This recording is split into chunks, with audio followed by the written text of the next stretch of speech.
I'm super excited tonight to be joined by my guest. I love this guy. I really do.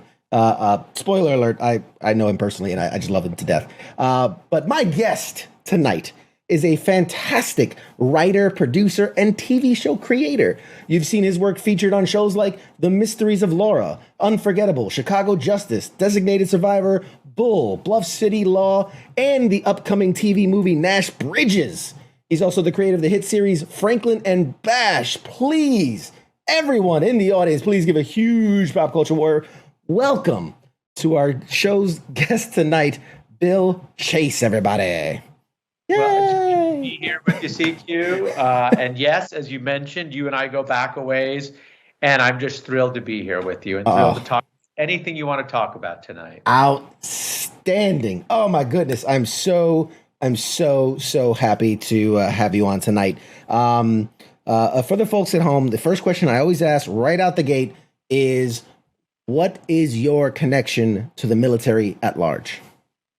Well, I have plenty of family members who have served, and especially on my wife's side, almost everyone in her family has served, and her father was in Vietnam. And but my personal strong connection with the military is how I've met just amazing people like you. There's something called Operation Mend, which is connected with something called Wounded Warrior, and it's all around the country. And in Los Angeles, what it does is it tries to reach out to people who have been both physically and emotionally and spiritually and psychologically hurt, wounded on the battlefield. And certainly your listeners know that you qualify in a very heroic way for that. And so when they come to UCLA, in our case, and they're having surgery or they're being treated in some way, they just need families to just take them out to dinner, walk them around town, take them to the beach, show them a good time. And my wife and I are so honored and so thrilled to be able to do that, not like to pat myself on the back, because I get it's such a cliche, but I get so much more out of it than whatever minor thing that I do. So I think about the military a lot, and I follow what's going on in this country a lot, and I follow what's going on with our soldiers, with our military around the world. But that's really my strong connection to the military. All right. Outstanding. Which, by the way, in the comments, I already got one from somebody named Jenny. She says, "Hi, Bill." So, I wonder who that might be. That's Mrs. CQ there saying hi, because she's a big fan, obviously. He's the best. CQ's son is the best. CQ's dog is insanely the best. And you can talk about some of the crazy tricks your dog does another time. Yeah. No, we're here to celebrate you, man. Talk about all right. Of you. And I really do. Real quick, I will. Huge shout out to Operation Men. It's an incredible organization. UCLA for having them, and they really do awesome work. I've had multiple surgeries and things out there, and then to amazing people like yourself and your wife and the other families that really kind of undersold it, and it can be very scary, for someone to travel from wherever they're coming from around the country, to travel to be poked and prodded and go through surgeries and be there for weeks. At one point, I think I was there 3-4 weeks at a time, and you're not at home, you're not comfortable, you're not in your familiar environment. So to have a family like you step in and say like, "Hey, let's go to dinner. Hey, do you want to go to the mall? Hey, do you want to go to a Laker game? Yeah, go to a Laker game. Whatever." Right. It is such an incredible thing, and you guys are so awesome for doing it. Oh. I honestly, I think the world of you and your wife, and of course, anytime I'm in LA, we absolutely get together because it's such a fun time. In fact, one of my favorite memories is you kind of took us to work with you, and we got to go, touring the backlot studios. And, you showed us where The Voice was filmed. And at the time, was it Superstore was filmed in one location. And to you, it was just like, oh, yeah, this is this thing. And that's this. And I'm just in shock, like, because I'm a big TV nerd and movie nerd, as you can see in the background. So that was a dream come true.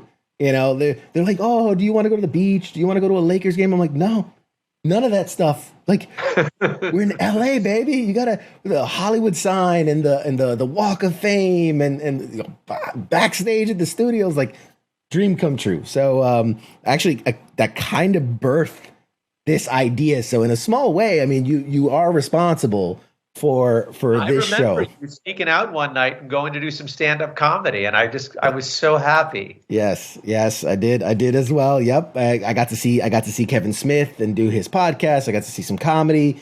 There's oh man, it was such a great time. So from the bottom of my heart, thank you. And then of course, taking the time to be here tonight, man. It's awesome of you. I know for people that don't get to see behind the scenes, like when you're dealing with actors and producers and directors, like there's a lot of back and forth. I mean, you got to get their PR people and their agents and their managers and their assistants and everything lined up. And it's weeks of effort to get someone.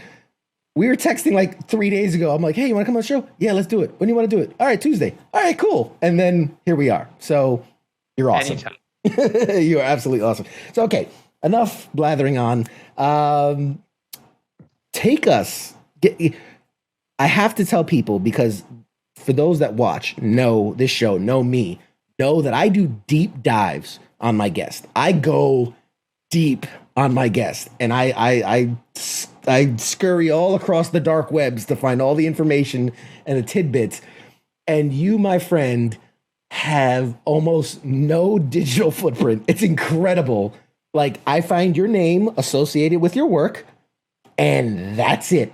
I think you were created in some type of LA Hollywood like laboratory, because no place of birth, no family reference, no social media, no nothing. So please tell me who you are, where you come from. Tell me a bit about yourself, your backstory. Happy to do it. I'd like to say that my lack of a digital footprint is because I foresaw how evil certain aspects of social media are, in terms of algorithms that help, not help is the wrong word, that are harmful in terms of shaping our thinking and making us feel more apart and separate towards each other. They facilitate it.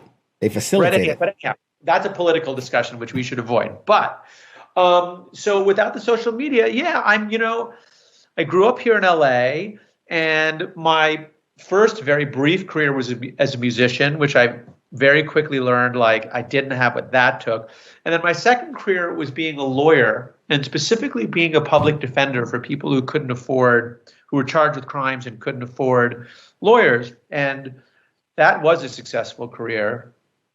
And it was great. And it ended up being really, really great in terms of what I do now, because I was getting a little burnt out on being a criminal defense lawyer. As you can imagine, you deal with you deal with violence and loss and pain, and it can be tough. And I was thinking about getting out, and a friend of a friend was starting a TV show and said, hey, you're a lawyer. Do you want to come work on this law show? Just be like the guy who tells us the technical aspect of objection, Your Honor, and all the kind of courtroom stuff. And I'm like, yeah, that sounds kind of cool. And after 2 weeks, they were just like, well, do you want to just stay and be a writer on this show? And I'm like, yes, I do.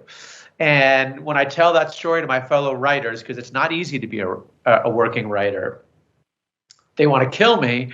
But knock on wood, I got lucky. I was in the right place at the right time, but I've made the most of it. And you mentioned some of the shows that I've been on, and I've been very lucky to create a couple of shows, and we'll talk in a little bit about some of the stuff that I'm up to now. But I've done everything from helping someone just as like a grunt for their show, writing a script here and there, to being like the number 2 person who's helping the showrunner create the show, to my favorite thing, which is actually creating the show and running the show myself. And I know the story that I told makes it sound like it's easy and you just wake up one day and say, I think I'll be a writer. It's hard. And it's been hard for me. Just one quick story, and then I'll. No, go for it, man. This is your time.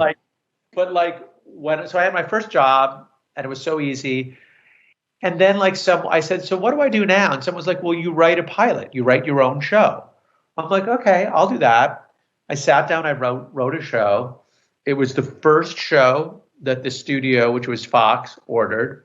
It was the first show that the network, which was also Fox, ordered to have shot. And it was the first show to be ordered to be on the air. So I'm like, oh, this is easy. You just write a show and it gets on television. It got canceled after 2 episodes because no one watched it. And then I realized, oh, this is hard. This is really hard work. And that was Head Cases in 2005? Yes, it was. Look at you. Yeah, told you I do my research. But continue. And so that got canceled, and that was a little bit of a kind of crash to earth, reality check. And then I just got back on the horse, and I started working on a bunch of other shows, and it became difficult for me, because it is difficult for everybody, to get another show on the air.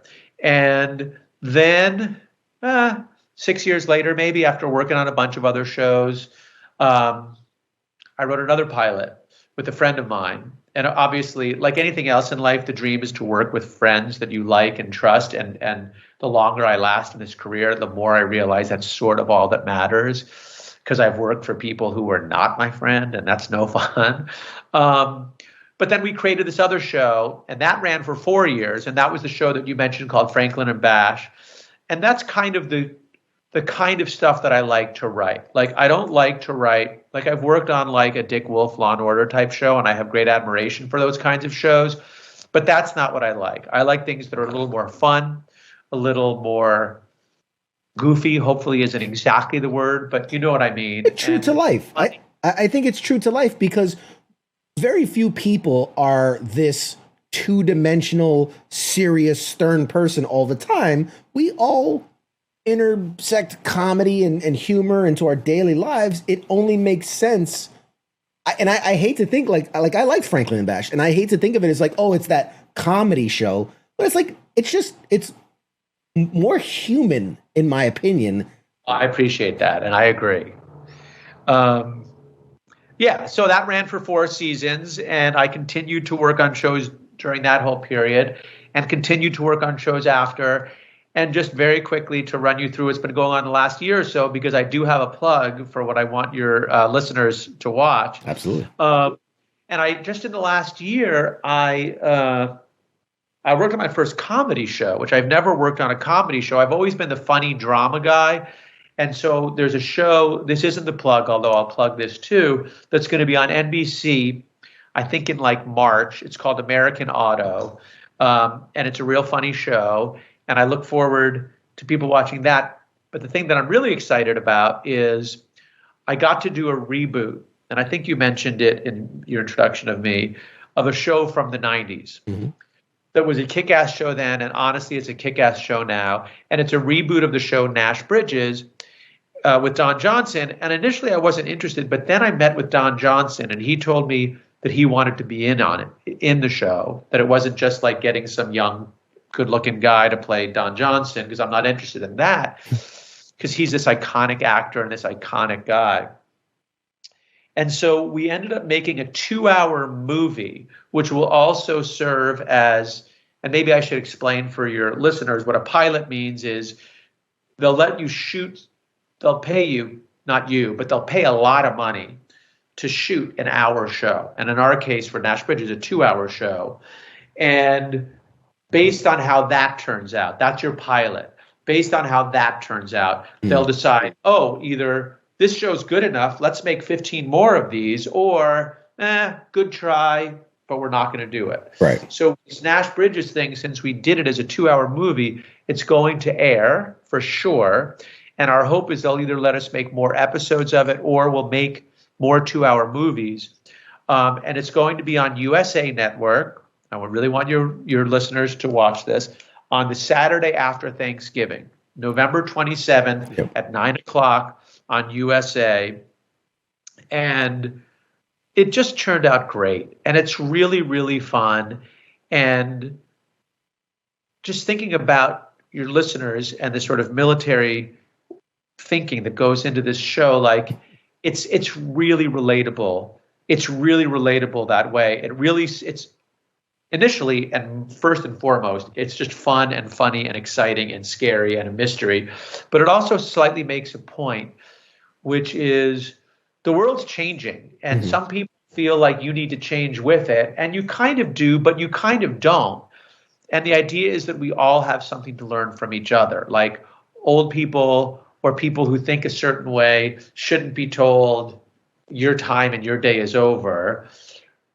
But young people should be listened to too. So we make that point, but really it's just a super fun, exciting adventure cop buddy show. Yeah, and you got Cheech Marin in there too, right? I Yeah, mean, he's a big hero. He's a big hero of mine. I'm old enough that I came up, and I hope your listeners, if they don't know Cheech and Chong's work, um, need to check out the movie Up in Smoke, Up in and Smoke, it's need to classic. check out some of their early records like Bamboo. And it was just a trip, man. It was just a trip working with Cheech. I can't imagine, and you know, I mean, there's so much to unpack. You gave me so many gems there. I'm gonna try to unpack it all. I'm going to shut up now. You tell me. No, this is again for those that don't know, because me and Bill know each other so well. I've never seen Bill talk so much ever, and I love it. That's the point of this. I want to, because you're always so sweet, and you're always asking me questions. We got on the call. The first thing you do, how's your wife? How's the kid? How's it? All about me, and like, no, I'm turning the tables. This is about you. So I want to hear it. I love hearing it, and you can tell your passion for the work. It comes through very apparent and very clearly. So okay, so let's start with Nash Bridges then. Let's unpack that. Did this come about? Because I feel like we're in a time where there's a very heavy nostalgia for the past. We're seeing the reboots, the sequel, Fuller House and Girl Meets World, and what's it? The Disney Plus just did Turner and Hooch, like the further along story. Save the Bell. Yes, exactly. Saved by the Bell, and so all these shows.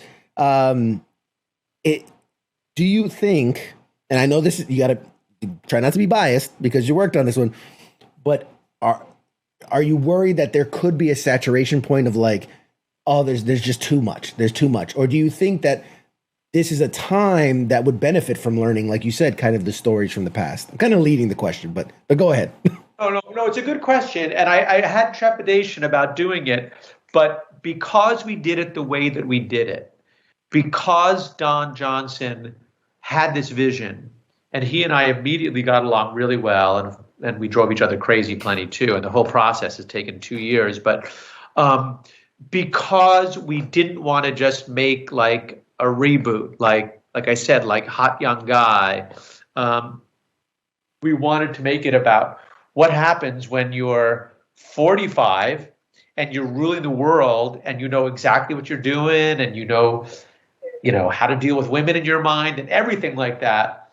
And then you wake up, it's 20 years later, and it's a whole different world. Like, that's why I don't think we have to worry about the saturation, because in a weird way, it's not a reboot. It's a reconception of the show. And listen, who knows? If no one watches it, I'll call you back and I'll say you were right. It was a saturation. We hit that point. No, I think it's a great idea. I read up a little bit about it and the synopsis and what it is, and it makes sense. It makes sense to me. Are there, and I know you can't spoil the show or anything like that, but are there kind of references, or does the character have to kind of come across that, like the Me Too movement, the cancel culture, or anything like that? Because obviously he's from a different time. A little bit. And, I always quote my favorite philosopher, who's Mary Poppins from the movie Mary Poppins, who said, just a spoonful of sugar helps the medicine go down, right? So anytime that it felt like we were getting heavy-handed and it wasn't fun, we were like, stop. We can't, this is not the way we want to tell a story. So there won't be any like super serious, somber moments of like, I realized I was wrong, or I realized you were wrong. Like, it's just like he's paired up with like a millennial snowflake guy who's never pulled his gun before. And like they kind of look at each other like, you're insane. The only spoiler I'll say is they not only do they argue, they literally fight at one point during the show physically. Um,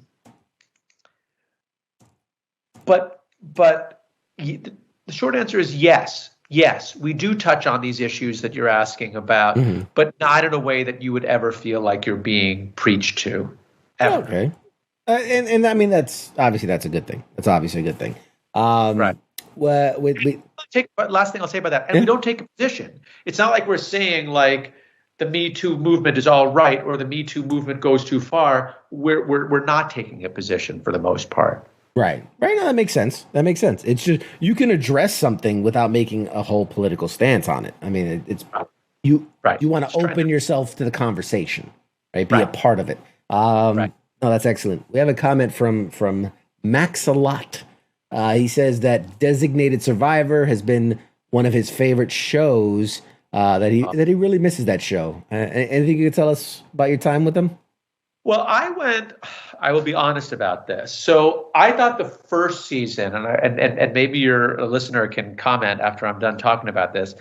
I didn't watch the third season. The third season, they moved it to Netflix. The first season was excellent. It was so good. I wasn't on the show that season. The second season was the season that I was on the show. And I felt creatively it wasn't as strong. I felt that they tried to make it into West Wing when it really wanted to be a super suspenseful thriller. And I tried to steer it a little bit in the direction that I thought it should have gone, but there were people with strong opinions, and I was not running the show. I was the number 2 person on that show.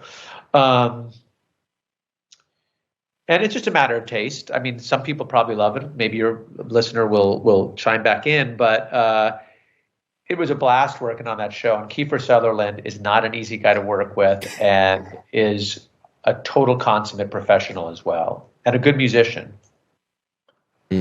Excellent. Actually, yeah, he I think he echoed your comments almost to the T. First season magical, second was good.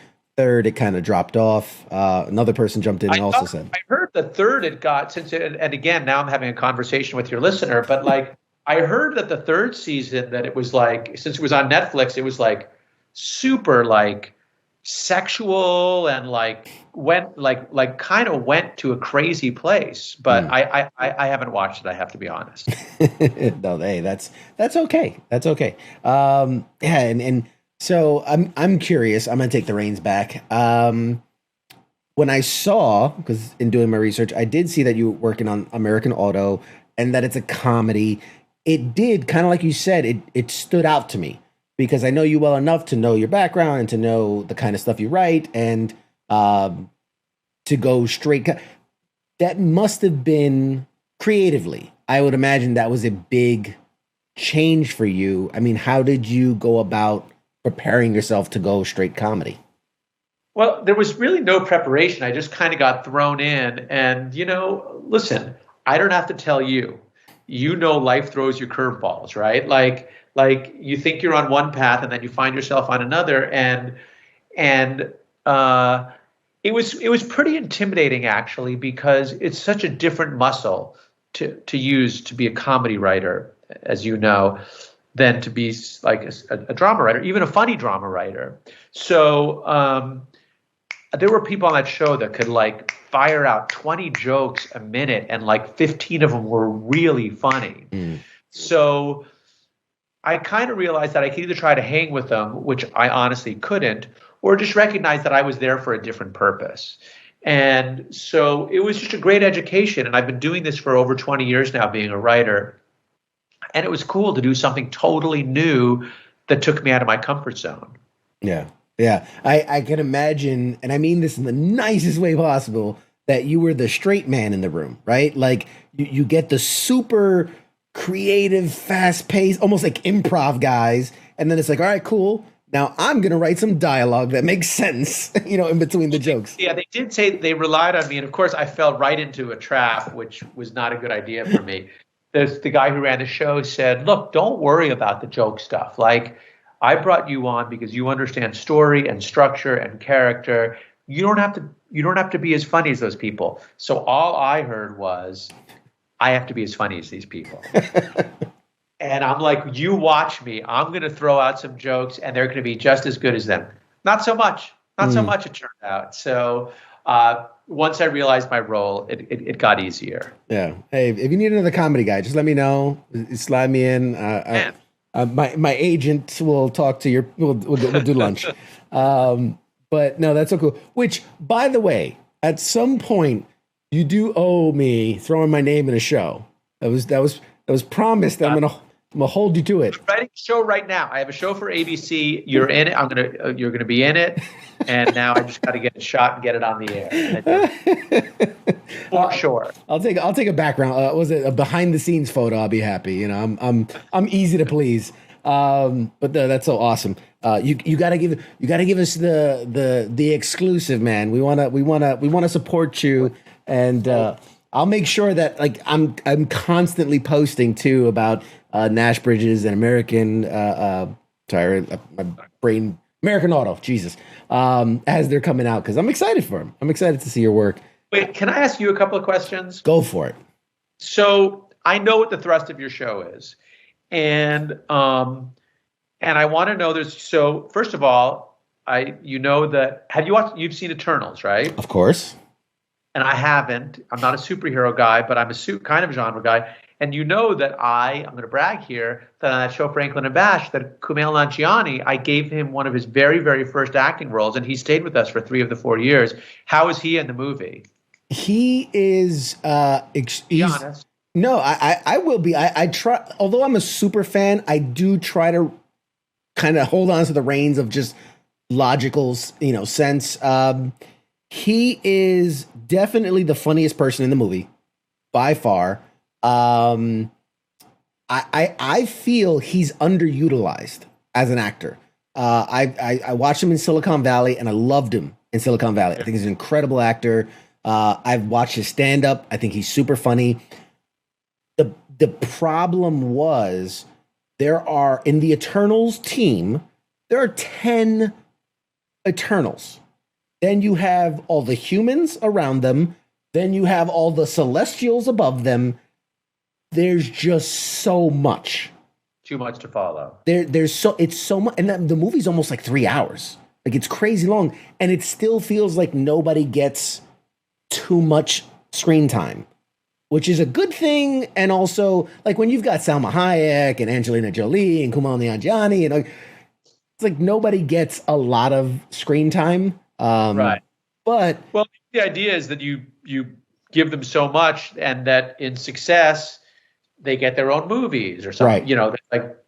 There's definitely there were seeds planted for like, okay, these guys might go that way and these guys might go that way. So yeah, I'm sure there's going to be much more for him down the line. And I imagine you've watched Squid Game and maybe even talked about it on this show. Anything that is trending, I've probably seen. So yes, I'm a huge fan. Yeah, that whole thing. Again, I loved it. I think it's great, but like I think too many kids are watching it, and that scares me because you violent. Yeah, you hear I hear on the news when they're like, school shuts down because at recess the kids are doing Squid Game, and it's like, why? The kids dressing up as the characters for the Halloween. I'm like, all right, cool. We're just gonna accept that children are psychopaths now. I guess I don't know. I have a 4-year-old. I don't want that. I did like the show though. Yeah, it is a great show. Very good show. I love that more people of color are getting representation mainstream. I love that different backgrounds, because some people hated on Eternals, especially because of there's LGBTQ representation, and there's I don't know, I don't get it. More people should be represented. We are a multicultural. Maybe it's the military in me, because I've served in other countries and I've been around the world and I'm used to serving hand in hand with people of all colors and nationalities and religions and races and whatever, I think inclusivity is only a good thing. You know, I definitely, I don't agree. Yeah, I don't agree. Don't make it. Kumail interviewed, and he just said like he's so proud that this movie looks like the world, and I'm like, yep, there's Exactly. nothing wrong with that. Exactly. You know, the fact that Shang-Chi was such a huge success, you know, first major action, Asian superhero, awesome. Outstanding. Why not? I think we have plenty of white, straight, blonde hair superheroes. I think we're good. I think, Right, anyway, right, right. sorry. Now you got me going on my whole soapbox. This is not about Right. me. Um, back to you, man. See, you're so good. You're so good. You get me talking. You've done so much. You really, and you've done show like this isn't a filmography that says like, well, I did this unseen thing and I did this other unseen thing and like Bluff City Law, Bull, Designated Survivor, Chicago Justice, Unforgettable, Mysteries of Laura. Like these are all things that like have huge fan bases. They have huge. There's lots of eyes on it. I mean, like, do you ever like think back and go like, wow, I've been on a lot of big shows. Like, does that ever hit you at all? Some bigger than another. Some bigger than others. Plenty of them. There weren't enough eyeballs on it because they came and went. But yeah, I do reflect on. You know what I reflect more on actually, CQ, is when I'm on the set of a show that I've created. Like, let's say I wrote a scene in a show of you and me talking on this podcast. Like, then when you go to the set and you see there's a guy playing CQ and there's a guy playing me and there's 100 people on the crew that are making it happen. And you're like, this all happened because I was sitting at my laptop and I wrote a scene of television. And by writing this thing, I have created 200 jobs. I feel such a sense of meaning to that than I do that I've been on a show that a bunch of people watched. Like, there's no, well, I was about to say there's no community as strong as the crew that you work with on a TV show, but obviously you could tell me that I I'm think wrong. it's similar. Similar. It's a team. You got each other's back. To use a military analogy that's probably overused, you really do feel like you're in a foxhole. You really feel bonded with these people, and you feel like you've been through something with them. And that's honestly the joy that I get. And I hope that doesn't sound sappy, but it's actually really true. I mean, I think it's incredibly sappy, but I in the best way possible because I get it. I absolutely get it. I've been asked, like, oh, any day now, your show's gonna be like the Joe, you know what I mean? Like it's gonna be this millions of people watch. And I'm like, I don't care. I really don't. If 10 people watch, if one person, if it's my wife just sitting in bed watching, like I do this because I enjoy it, and I enjoy connecting with people and whoever I'm talking to on the other side, and when the audience gets in and like we do all types of silly stuff. We play games and Right. All this stuff, and that's what's fun to me. I don't get. You know what else is fun? And tell me if you agree or disagree about this. All right. And this is going to sound crazy.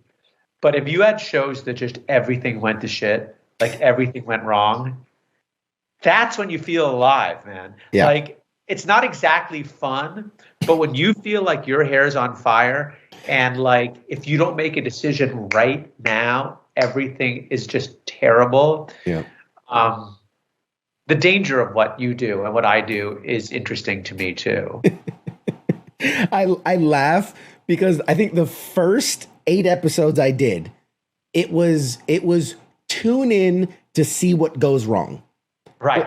I mean, the microphone cord would get up. I'd be talking for 10 minutes. No one heard anything. Music, I couldn't stop music from playing the whole time. Like just every episode, there were tech goblins just ruining everything. And we just kind of leaned into it, the craziness of it. Not to take it back to your military training and your career, but like what you've been through, you're ready. Like you're ready for anything that's going to get thrown your way, right? Yeah, because it's not life or death. Too many people take life. Oh, my boss is mad at me, and it's like it's life and death. Like it's not. Even if you get fired, like okay, you can get another job.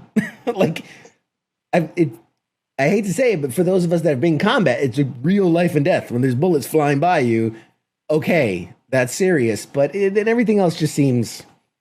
And not to prop you up, because I'd rather actually knock you down, but I'll prop you up for a second. But I hope your listeners know, and I'm sure you've talked about it in all the times you've been on, that like your battlefield stories, and in particular your battlefield story that brought you to where you are today, is nothing short of amazing and heroic. And, I feel quite honored to know you. I appreciate that. And that's the last nice thing I'm going to say. Good. Thank you. I feel weird when I'm used to people ragging on me, and the audience loves to give me crap, so I'm used to it. No, I actually, not too long ago, for the anniversary of when I got injured, it happened to fall on a day that I had a show scheduled, and so I literally did a 1 hour where I just basically told the whole story from start to finish. So it exists out there. If anybody wants to go back and watch the story of how CQ became this version of CQ, yes, Max is. One detail from your story that I know you love telling. Okay. And you just all braggy when you tell it. Is it not true that your biceps were so fucking big you took a bicep, and if you weren't so strong, you would have been dead? You love to brag about how big your biceps were. I mean, I don't think publicly, but I mean, it's true.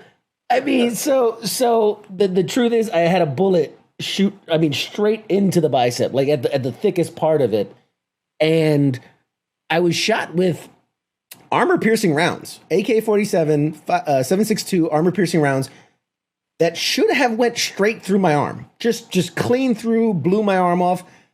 Probably would have died because you get your arm blown off, you're going to bleed out pretty quick. But it went in, and yes, my muscles were so thick that it slowed it down enough that when it hit the bone, it completely shattered the bone, but the bullet never came out, never made it through all the way. And a doctor did tell me that, because, since muscle's so dense, had I not been, not only was I swole, but I was dragging a guy at the time. So like my biceps were bulging and hard from, contracting. Right. So that saved my arm and possibly my life. The fact that, yes, I mean, I was in the infantry. All we did was work out, go out like, and shoot people. Like that was it. That was the gist of my job, was get strong. And then I jumped out of planes too. But other than that, but yeah, you got me there. I do. I don't know if I love that part of the story, but I do find it amusing. I do. No, it's good. It's a good part of the story for sure. Oh man. Sorry, the story is incredible. You got me all flustered here, man. I'm totally off my element. You're interviewing me at this point. All right, let's bring it back. I love it. I mean, I've never been on. You're the first guest to have me on like my back footing, so you're doing a great job. I'm sure the audience is going to want like a part 2 to this, so that we could talk to you about you. Anytime. Heath in the chat says, "You didn't burn poo." Yes, I did burn poo. That we don't talk about that. That was. I don't know what that means. What does that mean? So, all right, quick story. In combat, for whatever reason, I don't know, but you poop into like an outhouse that has, you use the bathroom, I should say, in an outhouse that has a bin. You would think you just dig a hole and cover it, but apparently that's a no-no. And so it was a barrel. And then at some point, it would be somebody's job to drag that barrel out, pour not gas, not diesel, but basically with JP8, which is like rocket fuel, and then light it on fire and burn it. See, that story is not as good as the bicep story. Exactly. And it gets worse because you can't just pour and burn and leave it, because then the top just gets a crust and you've got everything underneath. So you have to stir while it's burning in basically what is a poop stew, I guess. It's not a fun job. And basically the smell permeates every fiber of your being. No shower will make it go away. It just, like, you have to shed that part of your skin for it to go away. So it takes nobody will sit near you for about a week after you do it. Yeah, it's not in the brochures, believe it or not, when you sign up for the military. Not one that's mentioned, those duties that they love to list. So yeah, things you learn. Yes. These are the stories, the untold stories. So you kind of did mention it, and I was going to try to surprise you that I was able to dig it up, but that you're developing that legal drama for ABC. And it's like, I was hoping to kind of draw a little bit out from you about it and what we could kind of expect for that show. Sure. I'll tell you kind of tonally what it is before I tell you what the idea is, because it's based on a true story, very loosely based on a true story. The tone that we wanted to go for, there is a legal component to it. There's also a political component to it. I'm writing it with a friend of mine, whose mother is a congresswoman, actually, in Pennsylvania, and he's great and she's great. And what we're going for is just, like, again, a fun and funny, and in this case, romantic, sort of like I love you, I hate you, if you remember the show Moonlighting kind of vibe, between two people who kind of converge, one of whom, like me, is a former public defender, is a current public defender in the story, and one of whom is the governor of the state of North Carolina. And we chose North Carolina really specifically because we wanted it to be, it's easy to make fun of people in a blue state, and it's easy to make fun of people in a red state. It's kind of like what you were saying about the Eternals. We wanted to make it in a place where people with different backgrounds and different belief systems all kind of meet and fought and still somehow got along. But I'll really quickly tell you that the real story that it's based on is the governor, I believe it was of Iowa, about 10 years ago, was just slashing the shit out of the budget for public defenders' offices, which is a really important thing because people need to be represented if they can't afford a lawyer. And this very kind of publicity-minded public defender found this old law that said during times of emergency, you can appoint anyone to be a lawyer on a case. And in this real-life case, he appointed the governor. The very governor that was slashing his budget appointed him to be an emergency lawyer for the public defender's office. In the real life story, the governor kind of pushed it aside as the publicity stunt that it was. On our show, we have a female governor who's dealing with her own scandals and her own stuff going on in her life, and actually calls this guy on his bluff and says, okay, you want me to do this? I'll do it. And the story becomes about them working together. And it's still really early on. I was actually writing a scene just before I came onto your podcast. And there's a lot to go through before. Unlike with the Nash Bridges, where I said, watch it on Saturday night, we got to write the script. We got to convince someone to let us shoot it. And then we got to convince someone to let us put it on television. But I'm pretty excited about it. And it does not have a name yet. So if any of your listeners come up with a name, I'll credit them with that. We're gonna start a naming competition. We'll get it going. At least start fastballing you some suggestions and ideas. All right, let's do we're gonna do like kind of like a speed round, but just some random questions. So, you talked about, you did the thing musically, and then you went into the law game, and then you've been writing for the last however many years. If not any of those things, what would you be doing right now? I'd be an oyster farmer. I've always wanted to be an oyster farmer. And I bet none of your guests have ever said that. That is a first. That is a first. What is it about oyster farming that gets you? honestly, this is the least sophisticated answer I can give. I fucking love oysters. I love them, and I've been to some oyster farms, and just the idea of like putting on those waders and getting in the muck and just creating delicious oysters. By the way, there's 0% chance I'll ever do it, but you asked me what my dream was, and that's what it is. Hey, man, to each his own. To each his own. I got to get you down towards like Maryland. You know, we go into the little swamps and do the shucking and all that stuff. Oh yeah. I'll show you a good time. Chesapeake Bay has some really good oysters. Oh yeah. My wife is a huge oyster lover. So you're speaking our language. So yeah, we got to get you down here and or over here, and we'll take you out. So speaking on writing and writing for TV and writing for shows, I mean, I think you've kind of touched on what you love about it, but what is it that like, is that take it or leave it? What's that leave it? What's that? This is the part I hate about the job. Getting notes from studios and networks. Like, I just know that when I write something, it's perfect. So if anyone tells me, and unfortunately they're in a position of power, so I have to listen sometimes. But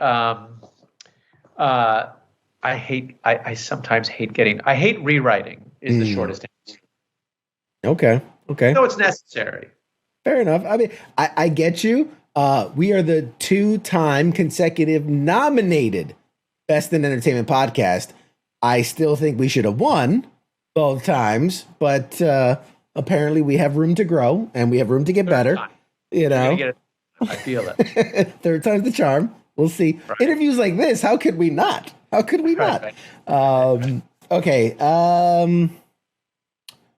What are qualities that you admire about your favorite show writers? That's a good question. My favorite part about writing is being around other writers, actually. I admire writers who are the collaborative quality of being a writer. But sometimes I admire the sort of dictatorial thing that a writer has, where it's like, okay, I've listened to everybody in the room. Here's how we're going to do it. There needs to be, again, with the military, right? Although probably not actually, because the military is very sort of regimented, but like at a certain point, someone has to make the call. And I've been lucky to work with writers who are somehow both, because I know those two things sound slightly antithetical to each other. So I guess the short answer is like, I like writers that have a strong vision, but I also like writers who listen. They're very composing. It's two sides of the same coin, right? They're facing opposite when you think about it, but you got to know when to do one and when to do the other. Exactly. Very nice. Very nice. I love to ask people a question, especially people who've been in the game for so long, how prevalent social media has become to the industry, and how no matter how like successful you are as an actor or a writer or whatever, like you almost have to have this front-facing social media presence to really be famous, whatever it is, to really be noteworthy. You have to have that. And typically I ask that of a guest because, they have a social media following. Right. You've found a way to not need that. Well, I'm going to answer by telling you about what one of my closest friends and how social media 100% saved his show. Have you watched a show? It seems like your kind of show, called Manifest. Do you know the show Manifest? Absolutely Manifest. Love it. Creator of that show is a friend of mine. His name is Jeff Rake, and he's great. We karaoke together. We're pretty nerdy about it. But anyhow, his show was canceled. Mm-hmm. And he was really sad that his show was canceled. He felt that he didn't have a chance to tell the story that he wanted to tell. He took it straight to the people. He took it straight to social media. And he begged and pleaded and got the actors on his show to join in his effort. And he single-handedly got a canceled show uncanceled. And now he's getting 2 more seasons of it on Netflix. And it is totally because with social media, you can speak directly to your viewers. Mm-hmm. And not only can it save your show, but you can get a strong sense, oh, they're not digging this. They wish we had more of that. And you can course correct. So I consider social media to be the absolute democratization of content, not always for the better, but I think largely for the better. I think that's a great answer. I'm sitting here processing. I like that. I like that answer. I do. Good. I finally got one. Yeah. I'm like, huh. I've never thought of it that. I mean, and it's not always successful because I've seen it where it's like save our show and nothing happens. It's like I guess it wasn't savable. But you know, really reach a point of critical mass. He wasn't just some guy howling into the wind. It kept growing and growing. So it does take that. Yeah.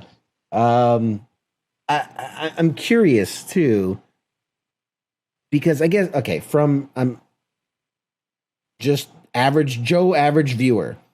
I love a show, it gets canceled, or it. Sometimes you hear stories about like, wow, the views were there. The people were watching it, and you see this petitions for 100,000 people signed petition.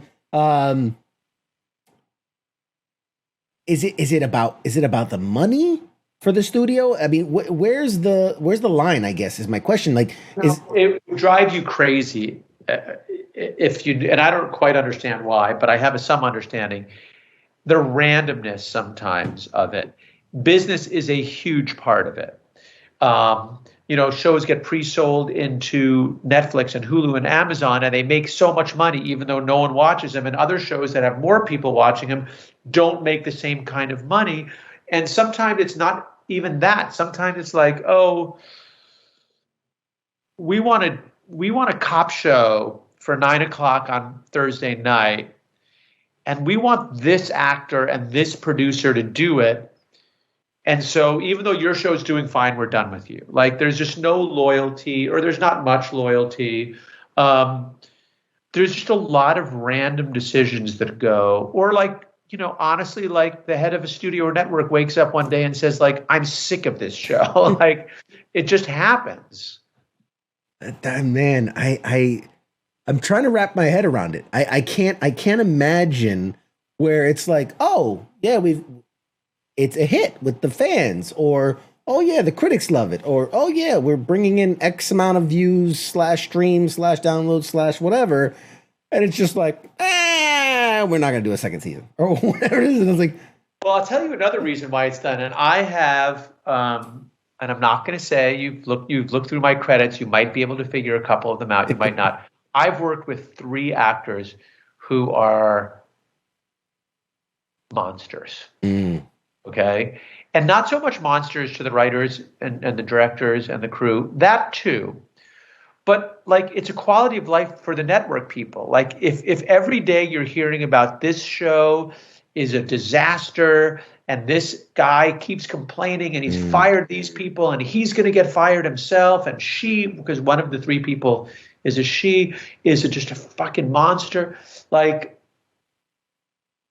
it's sometimes just sort of falls under the heading of life's too short and let's just get rid of this. I'm sympathetic to that one, actually. Yeah. I mean, I can't imagine if you're a show creator, you've poured your blood, sweat, and tears, everything you have into bringing this show to life, and it falls apart, not because it wasn't a great show or not because it was great writing, but maybe because of attitudes or egos, or like you said, maybe somebody in the studio just doesn't like it. Lines is when an actor, if it's a show that you've created, an actor comes up to you and says, yeah, I don't think my character would say that. And I'm like, you mean the character that I created and hired you to play? By the way, I love actors. I don't want to see I'll make sure that all the actors know you hate working with them and they're the worst. If you could do a show without them, you would totally do it.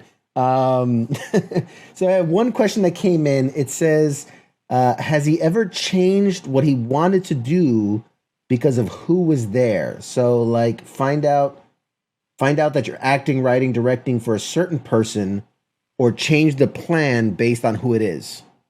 That makes sense? I not I think so, but I'm not sure. Like if we hire an actor and then it turns out the actor's no good or something like that, or if we change our mind and Right. I'm thinking, okay, so the way I'm interpreting this is you have a plan and the character is going to behave this certain way.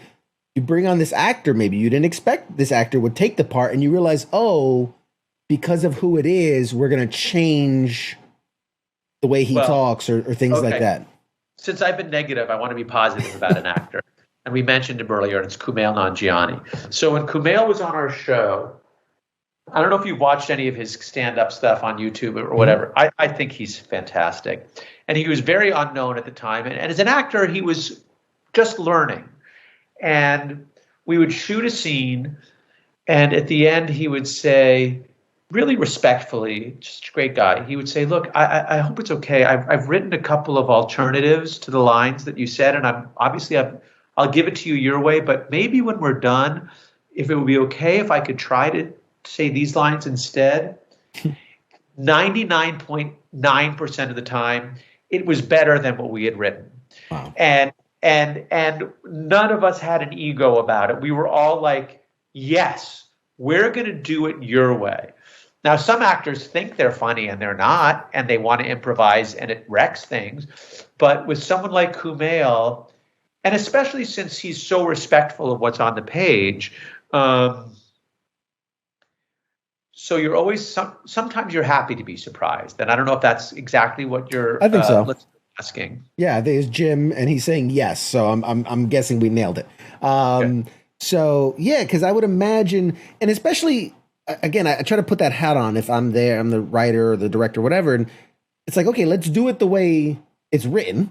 Let's do it the way we've spent months planning to do it, and then if you got something, like, let's figure it out afterwards. Once we got what we want, let's try something. Yeah, that's great. And the bad version of that happens all the time is, now I will dump on actors again, is when an actor's had the script for a week and a half and they show up, the cameras are set in a certain place, the director has a certain plan of how the scene should be shot, and the actor says, this is stupid, I'm not going to say it, I'm going to do this, and I know you want me to walk in this door, but I'm going to walk in that door. And it's like, you've had the script for a fucking week. Like, you can't do that. But of course they can. I love it. Okay, I've done this long enough, and I it's just a generalization, but I think I have a large enough sample size that actors will be very political in the sense of, like, it was great. Sometimes there's challenges, but we worked through it. Directors will be very careful. Writers, on the other hand, will say exactly how they feel, and I absolutely love it. I love it. At a certain point, this turned into a therapy session for me. You could probably see that. I love it. Oh my God, I can't get enough of it. I really do. To get to somebody's question, and I guess this has to do with, we were talking about, shows getting canceled and for different reasons. The question is, how have shows like NCIS stayed alive so long? Like, what is it that they're doing that works? Well, I've worked on some CBS shows. You mentioned a show called Bull. And, like, honestly, there's a formula to shows like that. And we joke that, like, with shows like that, the reason that they're successful is because the people who watch it are too old to change the channel, or they fall asleep halfway through. Not to be ageist, I'm getting too old myself. But CBS has kind of figured it out. Like, if you want to watch a show like NCIS, every episode will be roughly the same. And I say that not negatively, right? Like I think Law & Order is actually a great show because they know exactly what their viewers want. And that's how I think shows like that stay on the air. Yeah. Not everyone wants to watch Squid Game, That's right. You know what you are. You know what your audience wants, and you just deliver that. We don't got to rock the boat. Marvel is people accuse them of being very the Marvel formula, right? This, which I think post Avengers Endgame they've been trying to kind of stretch the limits of their formula and try different things. So that's cool. Okay, Jim's coming at you with the hardball. All right, Jim. Who was the worst actor? Are we allowed to ask that? Who's the worst actor you worked with? That's on right. You. I won't force the question. Interesting. Okay. Maybe name maybe just the show name, or I mean, that'll kind of give it away, right? No, I'll tell you what I'm going to do. I'm going to name an actor who was a monster to everyone, but was a total sweetheart to me. Okay. So do you know who the actor James Woods is? Yeah. So great actor, great actor. Crazy, volatile. He has a history. He has a and could be really, really difficult. And I sort of developed this skill set. And I won't comment on the other two actors, but I guess I'll just tell you the other two shows where it was very challenging. One of them was Designated Survivor, which we mentioned. Mm-hmm. And one of them was a show called Unforgettable, which is ironic because no one can remember it. But those were really challenging. But for Jimmy Woods, like, it was weird because I would watch him behave really, really badly. Oh, what I was trying to say is I developed this weird niche because I'm nice, right? Like, I would be the guy that would be brought on to be the sort of whisperer for the tough actors. Mm. And Jimmy was the first one. And I would just watch him be like a total asshole. But he was so nice to me. And I would say, Jimmy, like, why do you talk to people like that? Like, why are you doing this? And he kind of laughed and kind of acknowledged that he was crazy. But actors are, they become actors for a reason. There's a certain personality type. You have to be wired a certain way, for sure. Yeah. So that's as far as I'll go with that one. I appreciate you taking a stab at it. We're not trying to end careers here. Then who I have to talk to. Okay, you kind of mentioned that, we're at an hour. We've done more than an hour. We can start a slow wrap up now. Okay. I got a little bit of stuff I got to do, but I'm happy to be with you. Oh man, you're the best, man. A couple more questions. We'll give you some lobs. We'll do a couple plugs and we'll wrap it up, man. You mentioned Cheech Marin. I'm curious, has there been a moment that you've been just starstruck, working with someone? I wasn't starstruck working with someone, but I was starstruck. This is not a Hollywood story, but it sort of is. When my eldest daughter was really young, we had a carpool, and we went to kind of a fancy school here in LA. And one of the people in the carpool that I went to pick up one morning was the stepdaughter of the actress Halle Berry. And Halle Berry came out and dropped her off in a bathrobe. And you know how you hear that expression, like you're breathless, like it takes your breath away? I literally couldn't breathe because she was so not only beautiful, obviously she's extraordinarily beautiful, but like had that, like, there was like a glow. You can tell 20 years later, I'm still feeling it. There was this glow coming off Halle Berry. But I've been lucky to work with actors. Like on my show, I was slightly starstruck by Malcolm McDowell, who's this just fantastic, legendary actor. And Clockwork Orange was a huge movie for me. So you get a little star. I was starstruck by Don Johnson. Like, how could you not be? Oh, very good. One last question from the audience. Who would be your absolute top person to work with? The person you haven't worked with yet, that would be the dream, to work with that person. Well, it's actually not an actor, and it's actually not a writer.